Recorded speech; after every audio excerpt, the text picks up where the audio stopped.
В середине 70-х Джобс и Гейтс были не конкурентами, а партнерами. Apple только начинала путь с Apple II, а Microsoft создавал программное обеспечение для других компаний. Все изменилось, когда Джобс представил проект Macintosh. Он хотел сделать революцию. Графический интерфейс, мышь и простота для обычного человека. Для этого Джобс лично пригласил Microsoft помочь с разработкой программ. Гейтс согласился. Он приходил в офис Apple, видел внутренние наработки, тестировал интерфейс. Но за кулисами у него уже шел другой план. Microsoft начала собственную разработку графической оболочки, позже названной Windows. Когда Джобс узнал об этом, он почувствовал предательство. Он прямо обвинил Гейтса в краже идей. Но Гейтс ответил хладнокровно: «Мы оба украли ее у Xerox». Так началась холодная война между двумя умами, которые меняли мир, но уже по разные стороны баррикад. И в тот момент Джобс понял: это не будет просто техническое соперничество, это будет борьба философий.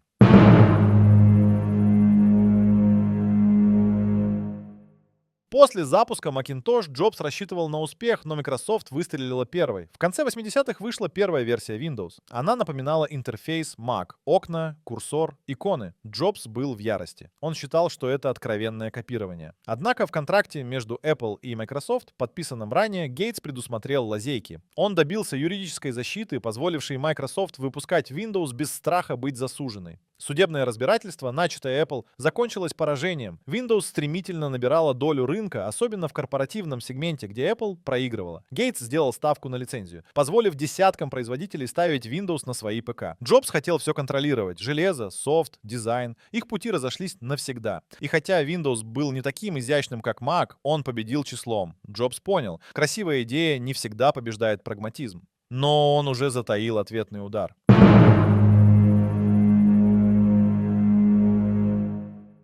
Внутри технологических гигантов 90-х шло негласное соревнование не только за рынок, но и за информацию. В Apple и Microsoft существовали системы внутренней защиты, но утечки все равно происходили. Инженеры, переходившие из одной компании в другую, нередко приносили знания о грядущих разработках. Один из таких случаев, когда Apple готовила новое поколение интерфейса, и вдруг похожие идеи появились в Windows 95. Неофициально считалось, что Microsoft нанимала бывших сотрудников Apple, чтобы понимать, в каком направлении те движутся. В ответ Apple усилила контроль, ввела NDA и ограничила доступ к прототипам. Но даже это не спасло от подглядывания. Джобс однажды назвал Microsoft мастерами копирования, намекая, что те даже не пытаются скрывать слежку. И хотя официально никто не признавался в шпионаже, обе стороны знали: каждая утечка — это оружие. Особенно если она касается будущего твоего главного конкурента.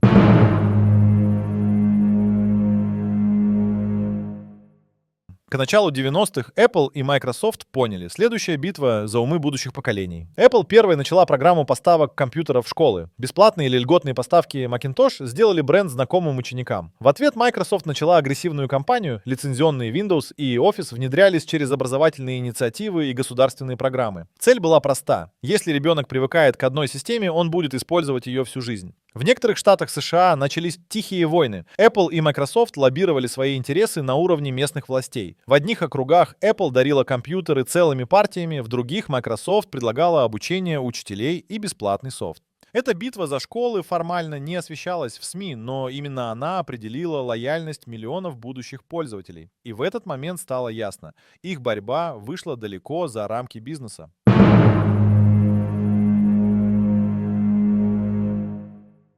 Лето 97-го. Apple на грани банкротства. Рынок просел, акционеры в панике, доля компании сокращается. Джобс только вернулся в Apple после многолетнего изгнания. И первое, что он сделал, вышел на связь с Биллом Гейтсом. Их телефонный разговор вошел в историю. Джобс предложил сделку. Microsoft инвестирует $150 миллионов в Apple, а взамен получает акции без права голоса и продолжает выпуск Office для Mac. На конференции Macworld Джобс объявил об этом, а на экране появился Гейтс в прямом эфире. Зрители освистали, но эта сделка спасла Apple. И Гейтс знал: он не просто спас конкурента, он привязал его к себе.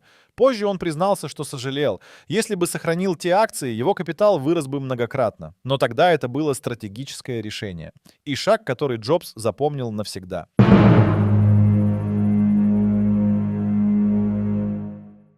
Джобс и Гейтс по-разному смотрели на сцену. Для Джобса презентация была театром. Он репетировал по много часов, отрабатывая каждую паузу, каждый слайд. Свет, музыка, интонация — все было выверено до деталей. Его стиль стал эталоном: черная водолазка, минимализм, драматургия. Он превращал продукт в событие. Гейтс же делал ставку на содержание. Его выступления были более сухими, техническими, направленными на бизнес-аудиторию. Но и он понимал важность сцены. На презентациях Microsoft он представлял продукты с цифрами, аналитикой, интеграцией. Они оба боролись за внимание. Джобс через эмоции, Гейтс через масштаб.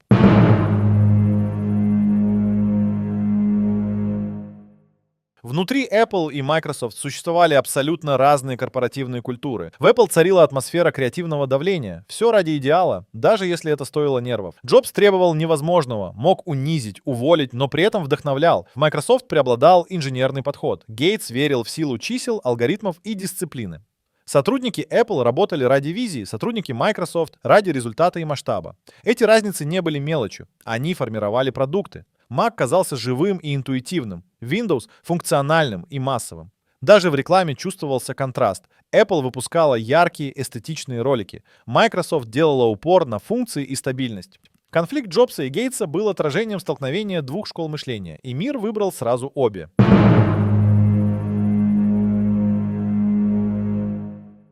OS была сердцем их империи. Для Microsoft Windows стал главным активом. Гейтс осознал, что именно операционная система дает контроль над пользователем и производителем. Он вложил миллиарды в ее развитие. Каждое обновление Windows сопровождалось массовыми продажами и переходами на новый стандарт. Apple делала ставку на Mac OS, но с замкнутой экосистемой. Внутри компании шли споры, стоит ли открывать систему, как делает Microsoft, или держать все внутри. Джобс был непреклонен. Контроль важнее масштаба. В результате доля macOS на рынке долгое время оставалась небольшой, но преданной. Windows же захватил почти весь рынок ПК. Эта разница в стратегии определила глобальный расклад на годы вперед.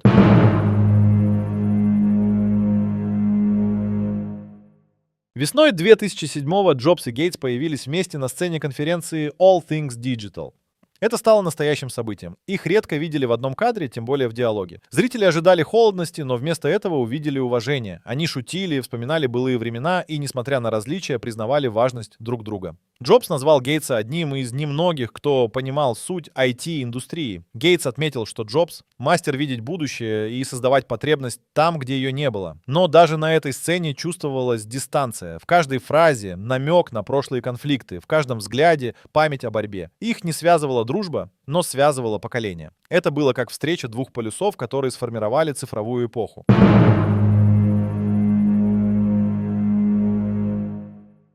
Когда Джобс узнал о своей болезни, его отношение к прошлому изменилось. Он стал чаще говорить о людях, с которыми был в конфликте. В одном из интервью он упомянул Гейтса с неожиданным теплом. Он сравнил их отношения с группой Beatles. Сложные, но глубокие. После смерти Джобса Гейтс признался, что они общались в последние месяцы. Он даже получил от Джобса письмо, в котором тот благодарил его за все, что они вместе прошли. Гейтс сохранил это письмо и не публиковал его содержание, считая его личным. Он назвал Джобса гением и признался, что восхищался его способностью вдохновлять. Эта часть их истории осталась вне камер. Она не о продуктах и не о деньгах. Она о том, что даже среди яростной конкуренции можно сохранить уважение.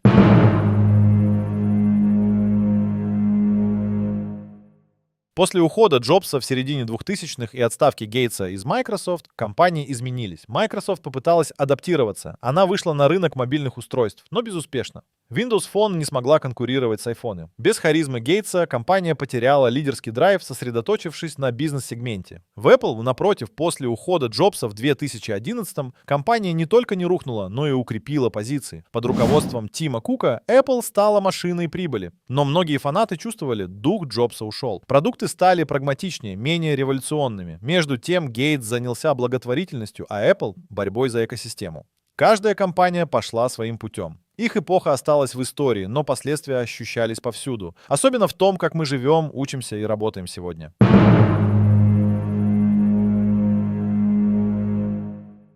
История Джобса и Гейтса — это не просто хроника бизнеса. Это столкновение двух подходов к жизни, технологиям и людям. Один верил в продукт как искусство, другой — в софт как фундамент. Вместе они задали ритм цифровой эпохи. Их борьба создала новые стандарты — интерфейс, пользовательский опыт, доступность технологий. Благодаря их конкуренции компьютеры стали личными, а затем и мобильными. Образование, коммуникации, работа — все изменилось. Даже сегодняшние гиганты, такие как Google, Amazon, Meta, формировались под влиянием того противостояния. Джобс и Гейтс не были друзьями, но они уважали друг друга. Их соперничество не разрушало, а вдохновляло. И сегодня, включая смартфон или открывая ноутбук, мы все еще живем в их мире. Мире, который они построили на противостоянии и изменили навсегда.